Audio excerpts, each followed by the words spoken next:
All right, like I always do, I'm going to start with some supplements because apparently I forgot a lot of things yesterday. Uh, there's a lot about my past that I just try to forget, and you would think that it was just my childhood, but remembering my exes and stuff like that, I was going through a pretty hard time. But there's a few things that I kind of left out. Um, with my ex-wife, I really tried to be romantic and spontaneous. I wanted to have one of them relationships that I seen people have that they were just all into each other, and it just wasn't working out very well. But on my second wife's birthday, uh, I decided that I was going to surprise her. She she had, she had been talking about always wanting to go to Yellowstone and check it out, and so I went and talked to her boss and see if she could get the day off without letting her know that she wasn't going to work that day. And I planned a trip to drive up to Yellowstone, which was a few hours away. And so I get her ready, and we she thinks that she's going to work, and then I tell her, I was like, well, I gotta, I got you off for your birthday. And I didn't get the reaction I quite expected, but didn't know what to expect. Well, we start driving up there, and I tell her what we're doing, and she starts getting upset with me, saying I should have asked her and I should have told her what, how do I know that that's what she wanted to do? And so the whole trip, we're arguing and fighting. I mean, I remember going to Jackson Hole, and I mean, we didn't really hardly do anything because, I mean, everything was a fight. Then I remember I decided, I was like, you know what? Screw this. I said, let's go home. And we'd been there for a couple of hours in the area, and we're driving home, and she still just would not let it go that I should have asked her. And we see a bunch of people pulled over at the side of the road, and we look closer. Well, it's a moose, and she'd always wanted to see a moose. And she starts getting mad and saying and crying, and she always cried, and it just didn't work on me anymore. Tears just didn't matter to me because she would use her tears to get me to apologize or something. And she says, "See, I can even see the moose now." And I'm like, I slam on the brakes, and I'm like, there's your fucking moose." And that didn't help at all. But I'd had it. So we ended up getting back and everything, and I don't know. It wasn't too much. Hell, I can't even remember her birthday. It was just a few months later that we ended up moving to back to Shakota. So yeah, that happened. Um, Wyoming wasn't a very happening place. I'd only had one call while I was up there. No, two calls. Sorry. Um, Two major calls. One was a drunk guy walking. He was literally my only arrest, and the only reason he got arrested was because we had nowhere to take him, and I had to drive 45 minutes to the jail, which was in Evanston, Wyoming, the very far southwest Wyoming. Um, and then the other call, I lost a lot of respect for the officers there, their training, but this was one that really uh, it kind of irritated me because I took I took safety very, very seriously. I took my training seriously. I'd undergone a lot of different types of um, weapons training and uh, armed suspect and clearing houses, stuff like that. It was very important. So there's a certain procedure to make sure that you don't accidentally kill your partner or anybody that comes on the scene. So I get a call saying that there's an open door, and an open door call from every department I've ever worked at. It's always been trained as, you have your weapon drawn and you clear the building because you never know. You don't want somebody jumping out of nowhere and you getting killed. And so I show up. I am the only one there, and I advised them that I was entering the building because there was an open door. Um, and so I go in and I start clearing the building, and I get halfway through and I hear a noise, and I see this deputy just poke his head looking the other way. And if I had been less trained, I probably would have shot him in the back of the head.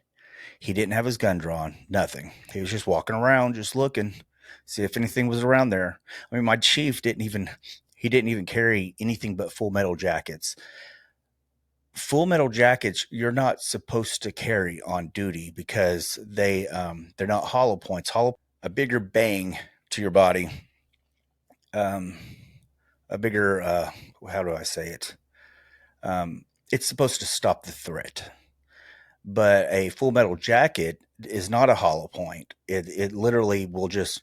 It sounds scarier if you don't know anything about guns, but it's not. You're more likely to survive if you get shot by a full metal jacket, but you'll suffer.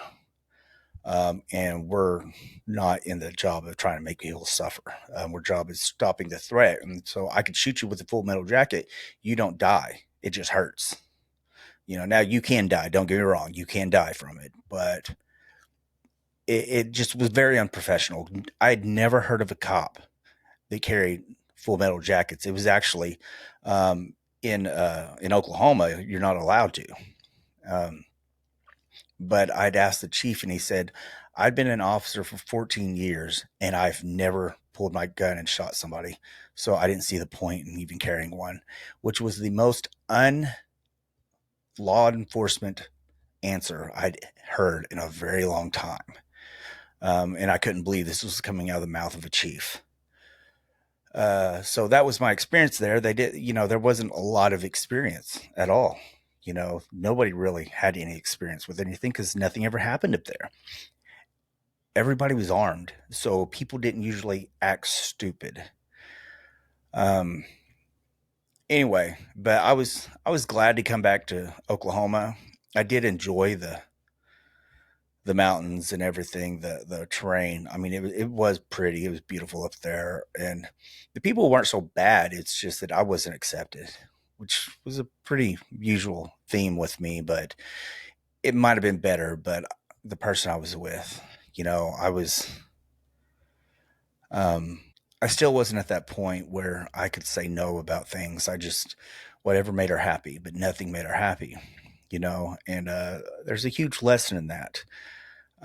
If getting everything you want is not what will make you happy, you think it will, but think about a fat kid with cake. They you keep giving them cake because that's what they want and it makes them happy, but then they become fatter and now they have health issues. They have diabetes. They have a short life, all because you kept giving them what they wanted and not what they needed. You know, um, and you've got to understand that about yourself. What do you want versus what do you need? What will make the situation better? So we end up, traveling back home. I It was interesting on our trip though back home. We I was stopping at another department in Colorado, and I actually stopped by psychic's house. Um, and I say her house. It was a psychic place. I was just very curious, and she'd said that I was that I was going to end up having a little girl, and she was going to be born with blonde hair. Or she was going to she was going to have blonde hair. Sorry, she didn't say she'd be born with blonde hair. She was going to have blonde hair, and obviously I don't have blonde hair, but my wife at the time did, and but We actually thought that I was infertile. We truly believe that, and we tried to get checked out because we were wanting to have kids, and we were that couple that thought that was what was missing in our relationship, our marriage, is because we needed a child, and she wasn't getting pregnant. Um, and so she got tested, and she was fine. I went to get tested, but there were side effects from being on so many pills all the time. I wasn't able to get tested. Um, it yeah, there's a lot of problems happen when you're on too many pills, and having sex is one of them. It just doesn't happen very often. Another side effect, which happened twice up there. One night I was at home and suddenly my stomach started hurting. Um, but it wasn't like a normal hurt. It literally felt like I was being stabbed, and I've been stabbed before. I was bowled over in pain, and I couldn't do anything. So my wife calls the ambulance, the EMS, and they get there, and they immediately put me in the on the in the ambulance. They drive me the 45-minute drive to Evanston because that's where the hospital was. The jail, the hospital, everything was in Evanston. But we get there, and they actually shot me with some morphine, and uh, they had asked me questions, and one of them was when was the last time I had a bowel movement, which is a very embarrassing question. But it, uh, and I was like, well, it was a couple of weeks ago, and they looked at me. I didn't know any better. That's how I use the restroom. I hated going to the restroom anyway. And it was every couple of weeks. They said, yeah, that's not normal. You should be going about 2 or 3 times a day. And they said, I was when they did the X-rays and stuff, I was pretty compacted, and I was actually becoming. I'd almost ruptured my intestines, which they said would have killed me. And which was kind of, to me, I mean, I have a dark sense of humor. I was like, "You mean I could have died from not being able to shit?" They're like, "Yeah." And but I was on so many pain pills. When I got released, it was just a couple months later. I ended up back in the hospital again, and they'd given me so much. They'd given me stuff that they said, "Now this will make you go like like within a couple of like a minute, maybe 2 minutes. You'll end up going." So when you take this, be sitting on the pot. It didn't do anything to me. I still didn't go to the restroom for another 24 hours. Uh, but it is a very painful experience, and yet it still wasn't enough to get me off of pain pills. Um, I At that point I was still able to get them from the a doctor, which I shouldn't have been able to get them that easy, but they were easy at the time. Remember this was you know hell 13 years ago, something like that. Uh, and life has changed quite a bit in the past 13 years. So we finally getting back to it. We're headed home, and I stopped at that one place. And other than that, we get home, and the rest is you know history. Now I'm going to skip forward just a little bit again about another story. This one is when I got the job at Latimer County. I actually didn't know I got it. Uh, I went and interviewed with them, and my wife at the time was there with me, and they said, "Well, we'll let you know how what it was like." And the interview went really well. I thought so. And then that's when my wife at the time, actually, I guess the sheriff handed her my badge and gave me the badge. So I was super excited because I won't lie, my whole identity was in law enforcement. I mean, I made it who I was. It was the only time I'd ever felt like I was somebody, like I was doing something. I mean, it was just even though it was such a thankless job, even though the politics and the money, it felt like I was physically making the world a better place. That I was cleaning up some of the mess that people make. And, I was doing something. So when became a deputy, I mean, I was on cloud nine, sort of. Um, but so now I'm working for Latimer County, and the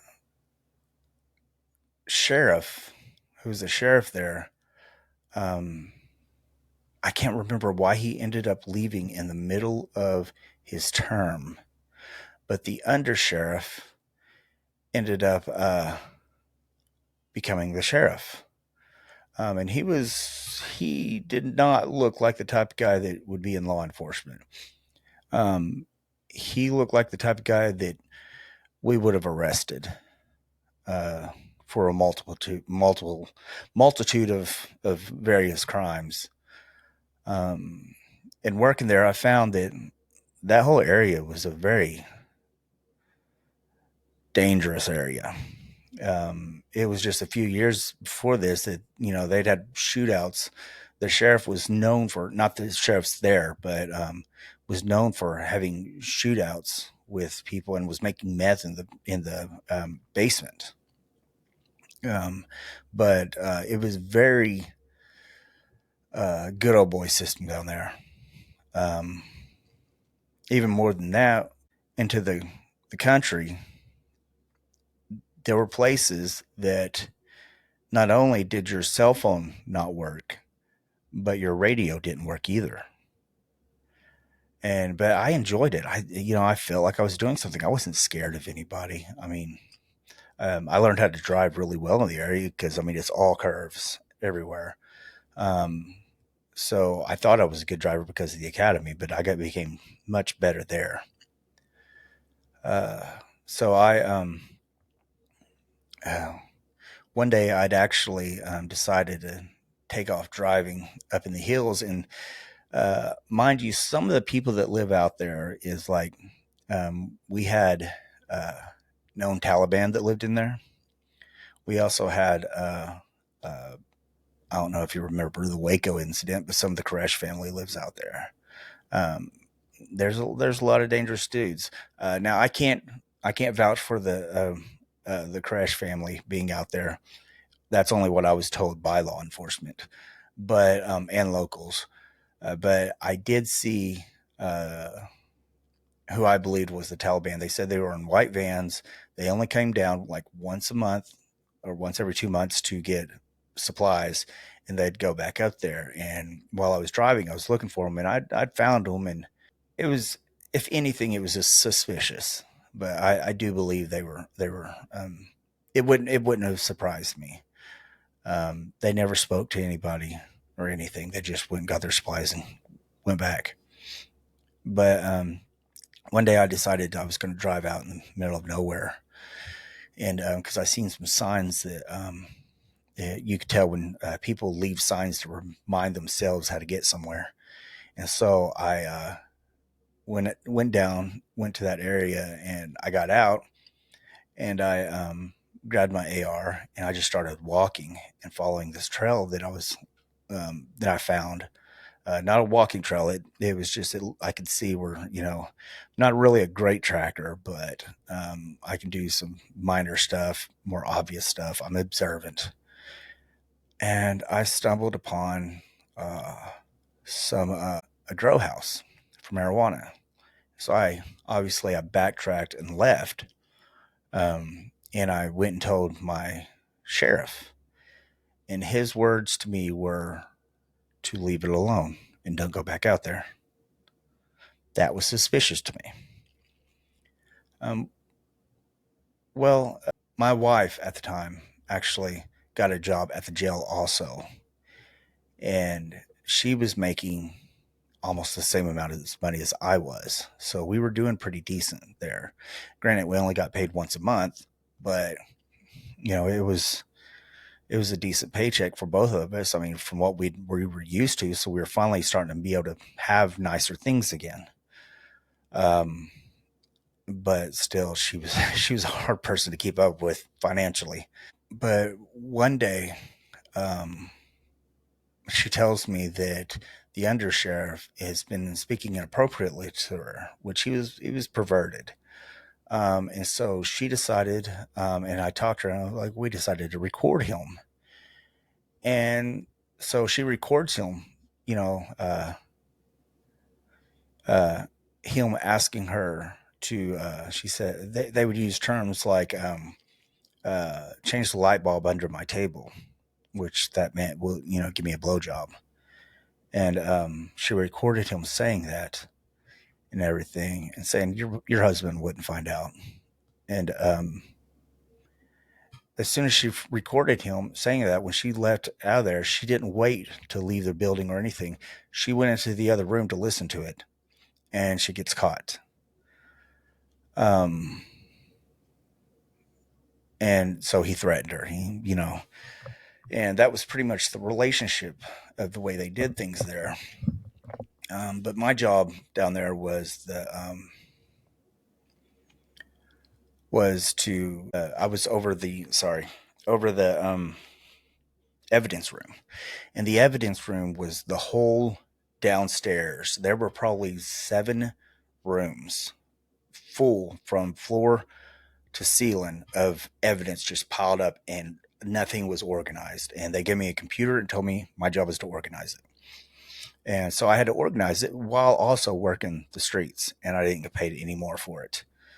But I started organizing it. I started um, actually logging everything, and uh, because there were meth labs that were just out in the middle of nothing, out in the middle of the floor that had nothing there to. They should have been sent off to OSBI, Oklahoma State Bureau of Investigation. And there was marijuana that was all dried and crusted up. That was like that. There were pills. It just everything everywhere. And so I get told while I'm down there, he starts asking me questions about money. Apparently, there was thousands of dollars that was supposed to be down there. That there was a call a few years ago that a family that was up in the hills, up in the mountains, got assassinated, but the money stayed. Nobody took the money. And so the sheriff's department collected the money and they put it into the evidence. And he was looking for it. Well, I was the only person that had access to everything except for the sheriff. And one night I caught him down there going through all the evidence looking for it. Um, and he didn't find it, but he took one of my guns. Um, but I, uh, I knew to keep my mouth shut at that point. I mean, it's not really my proudest moment, but I was scared I was going to lose my job. They were. Uh, I just got back in law enforcement. He knew I was scared to lose my job. Well, one day I'm at the jail one night, and I heard something from outside. So I stepped outside, and the jail, which is the sheriff's department, the jail is the same place. Um, and it's not big; it's really small. I'm talking the jail. They never upgraded anything, because if they upgrade one thing, they're no longer under grandfather's clause and they have to rebuild their jail. At least that's what they said, and it was pretty sketchy. I mean, you couldn't see in there. There were a few cells, and everything was dark. I mean, and they'd be crowded sometimes, and you could not see in there. So you don't know what would happen in there. But I heard the noise outside, so I go outside, and I see somebody throwing contraband into the jail, and they take off. And so I jump in my cruiser and I take off after them, and I get them stopped. I walk up and it is a female. She's a reserve officer, even though she legally shouldn't have been, because she'd been reserving for years and never gone to the academy. But she worked as a secretary for the sheriff's department, and her husband, who was a officer for the Choctaw Police Department, the Choctaw Tribal Police. I forgot what they're called, but and so before I could call the sheriff, he called me and told me to leave him alone. And then I get called into his office a couple of days later and get written up for a bogus claim. Said somebody said I'd never showed up to their call to the call, and I didn't know what they were talking about. Well, he was trying to. He said, yeah, there was a major incident. Somebody ended up getting hurt, and I never showed up to the call. And I said that I was 1097 there, which means I'm there, and then I went 10-8, and none of it happened. But he told me, he's like, well, they're threatening to sue and all this other stuff, and he's gonna ground me to the sheriff's department and stuff. And at that moment, I knew that they were getting ready to set me up with stuff, because it happens there a lot. I've known officers. I know an officer right now who got set up with stuff. And so, me being, I'd only been there 5 months, and a lot has happened. A lot of corruption I'd seen. There was too much going on. So in fact, we did some research and we found out the sheriff actually was from Ada, and he got asked to resign because he got caught he was at the bar with two underage girls, and he told the bartender to serve them, and he said the bartender refused to because they were underage. He said, I'm the police officer. He said, I don't care. And so they, instead of firing him, they gave him the option to resign, which happens a lot in law enforcement. Instead of firing people, a lot of smaller departments will just give them the opportunity to resign. It's because if you fire them, you have to pay them, certain, from what I gather, you have to pay, um, which they think, which honestly, that wouldn't even make sense, because, I mean, if you had a legitimate reason. But anyway, so he was not known for being up and up at all. He was constantly cheating on his wife. Obviously, he tried messing with my wife. Um, but so my wife actually ends up quitting there, and she gets a job as a waitress at Rib Crib. And I get hired on at the Eastern Oklahoma State College, as a police officer. And I absolutely hated it. My life just got worse. I'd gotten a uh, canine because I was going to try to train a drug dog. Um, and we lived in a little bitty, we moved into town because now we couldn't afford to live in that house that house we were living in. It was in the county because, well, honestly, with her no longer working at the sheriff's department, me no longer working at the sheriff's department, I took a job making, I think, $11 an hour as a police officer. But I got to stay in the married housing, they called it, for like a really, really ridiculous cheap rate, compared to everything else. But I was there, and the dean, I mean, he hated being a police department. And I had my chief, and then I had the dean of athletics, which didn't make any sense, who was an alcoholic. He constantly drove drunk and stuff. He absolutely hated us. He did not, or hated our department. He wanted a security guards. He did not want a police department. Um, and I was very anal retentive about doing my job as a police officer. And so I would I would bust kids with drugs, and I mean that's a felony, no matter how you swing it on campus. But he was, I mean, I don't know, things were going downhill with me and my wife at the time. But she was actually getting ready to quit her job. She'd only been there for a couple of weeks and she hated it. And I told her that, I was like, listen, I was like, why don't you try a little longer? I said, you never know. Just don't follow the drama. Just work. I was like, things will change. And she did. And she ended up actually becoming an assistant manager, rather quickly, actually. So she started making good money. And she ended up making more money than me. She was making like 35 grand. Um, and And the only thing major that had happened is one day at a basketball game, there was this 16-year-old girl that collapsed right on the field, right on the court.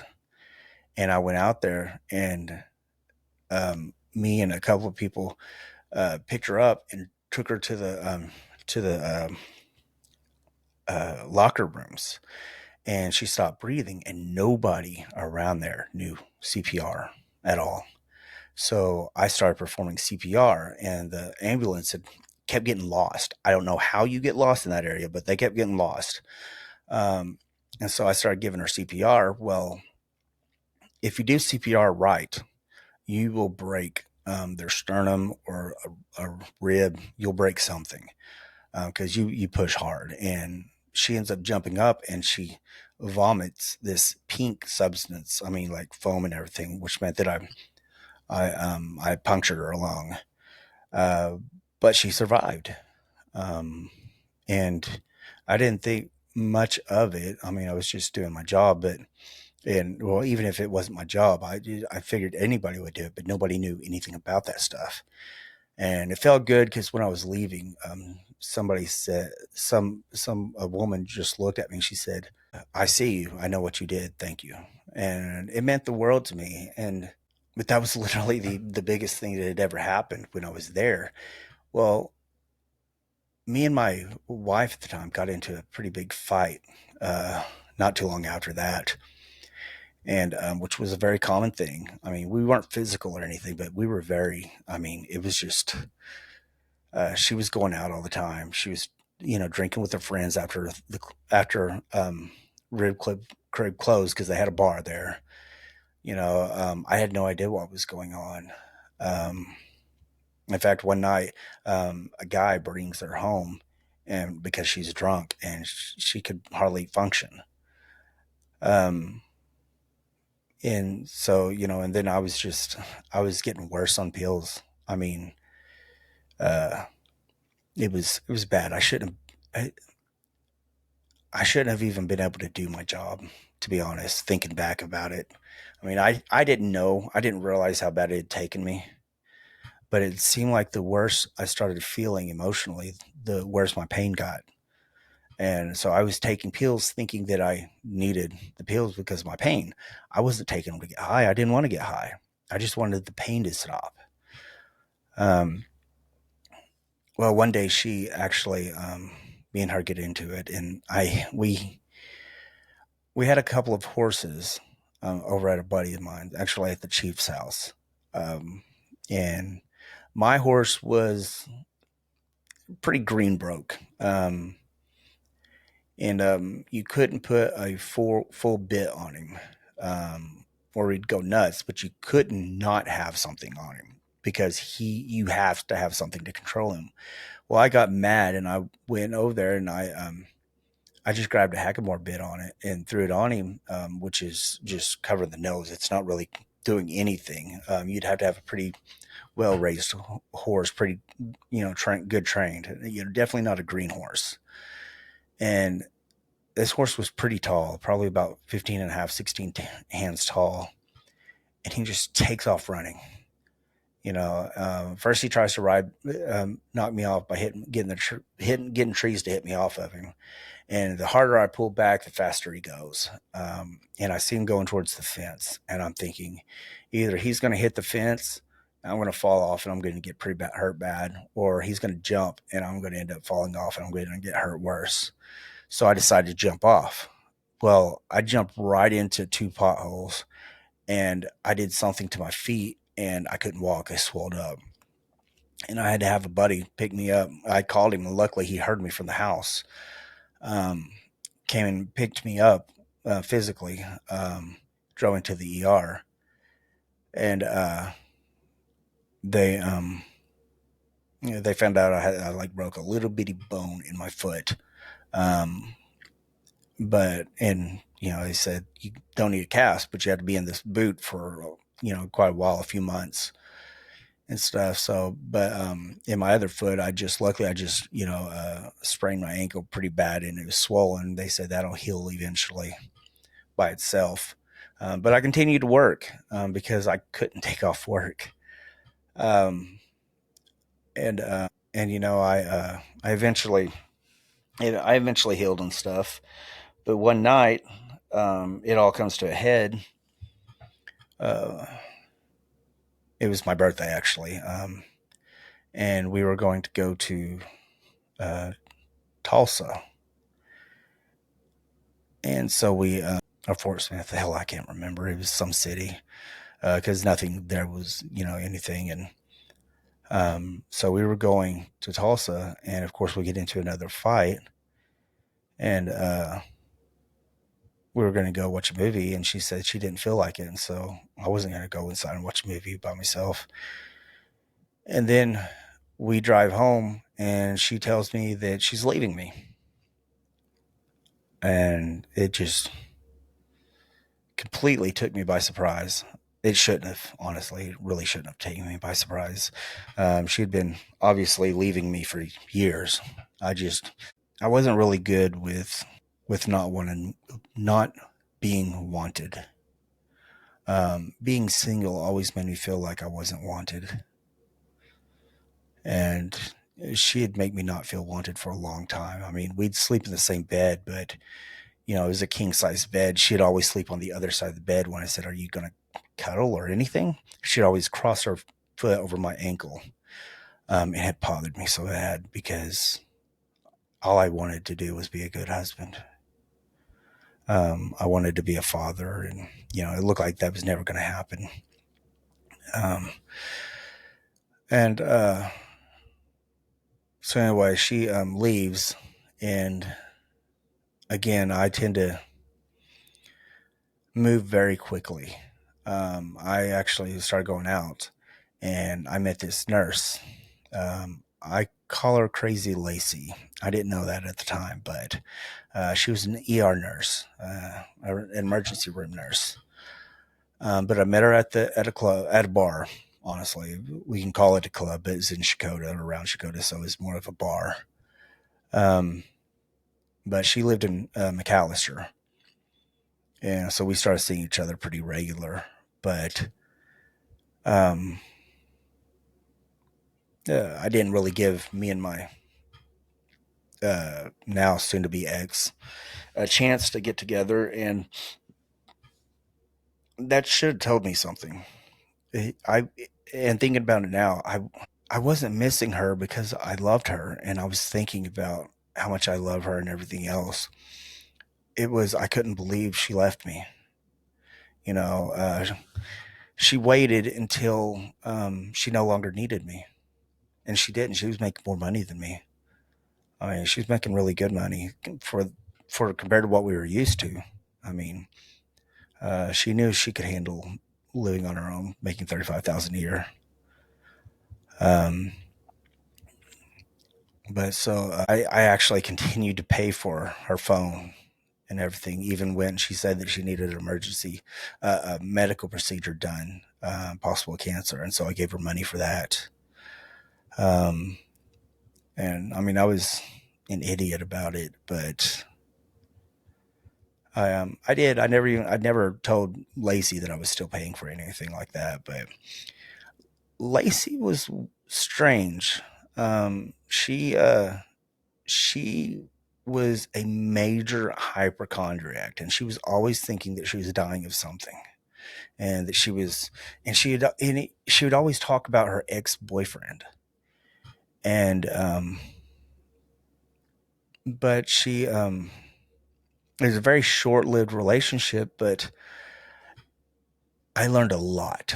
When she would, I mean, she went off on me. The first time she'd ever gone off on me, she would, it's because I was clipping my toenails in the living room. And she freaked out because she said it was gross. It was the nastiest thing she'd ever seen. And I'm like, what? I didn't understand because I didn't know it was a nasty thing.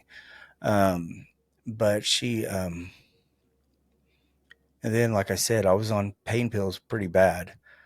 Um, and so sex was an issue. And one night she just, we were in the middle of sex and I just wasn't getting off. And she literally started yelling at me in the middle of sex.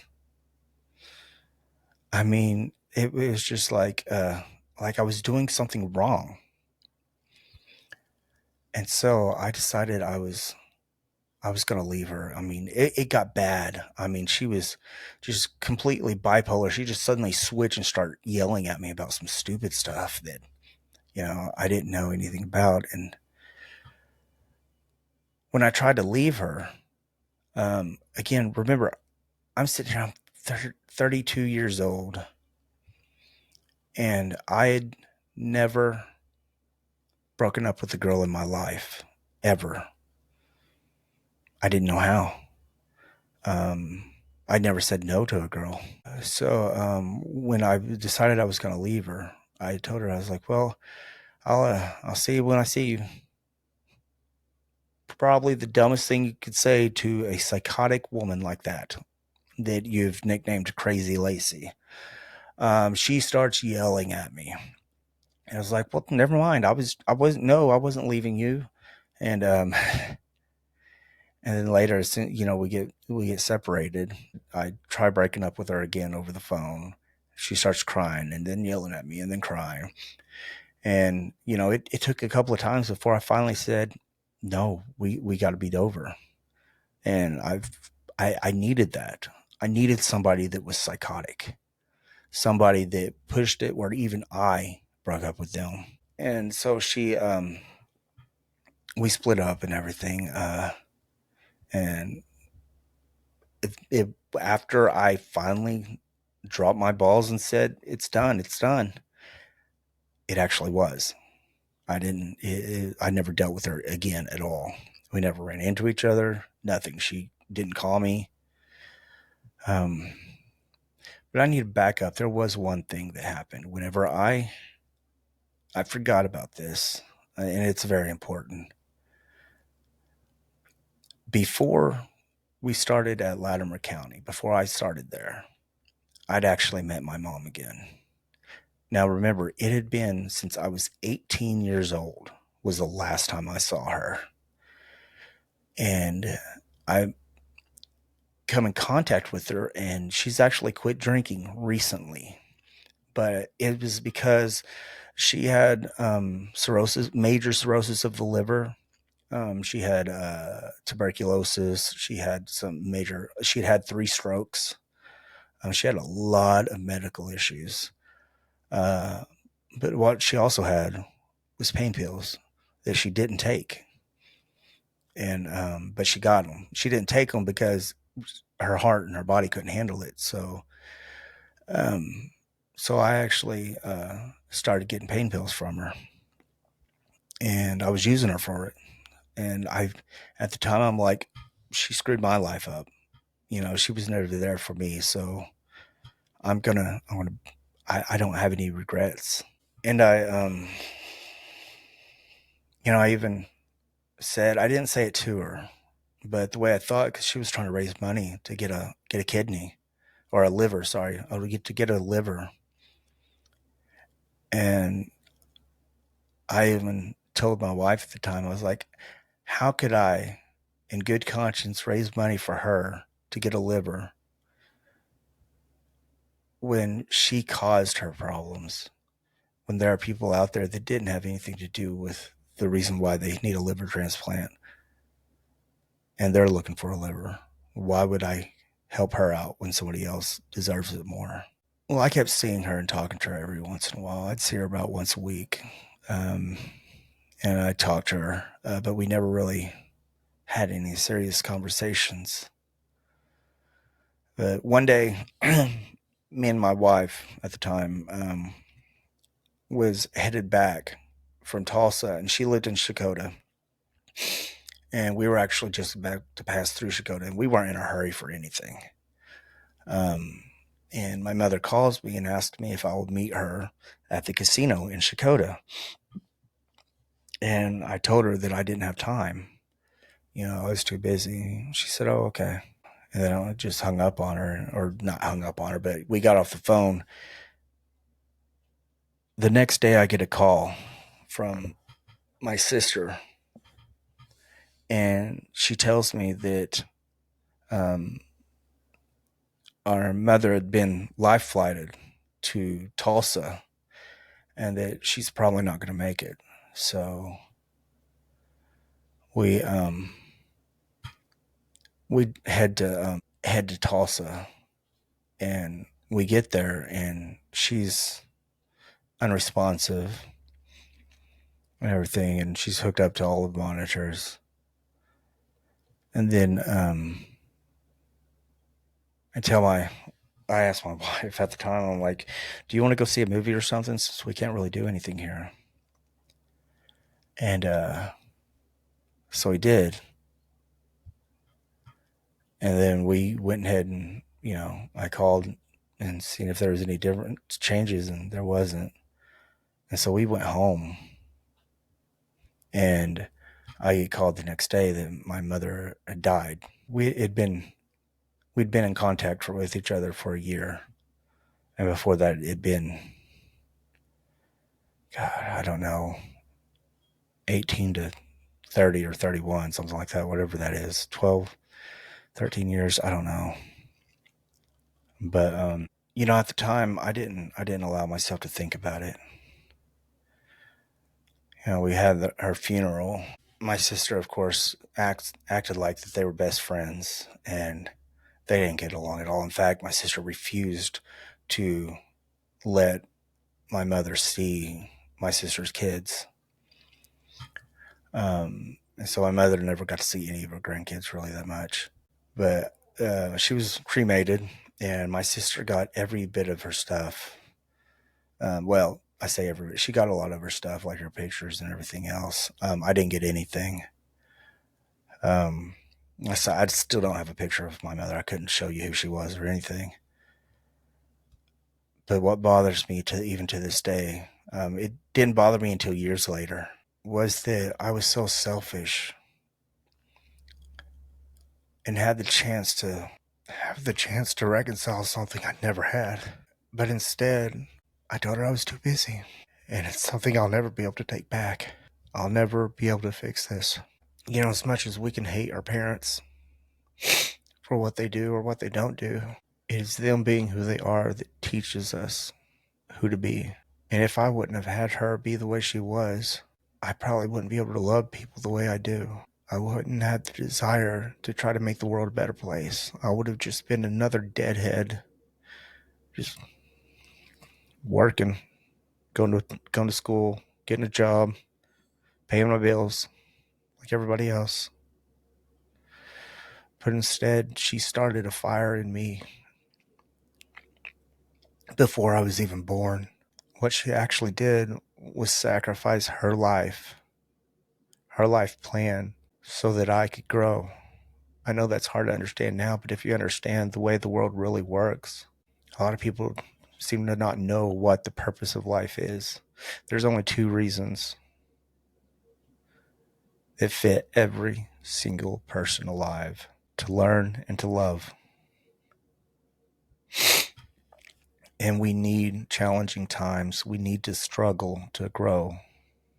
Imagine if we're in this perfect world, call it heaven, or the other side, where there is no ego, which means there is no negativity, there is no bad, there's no hurt, there's no pain, no mistakes.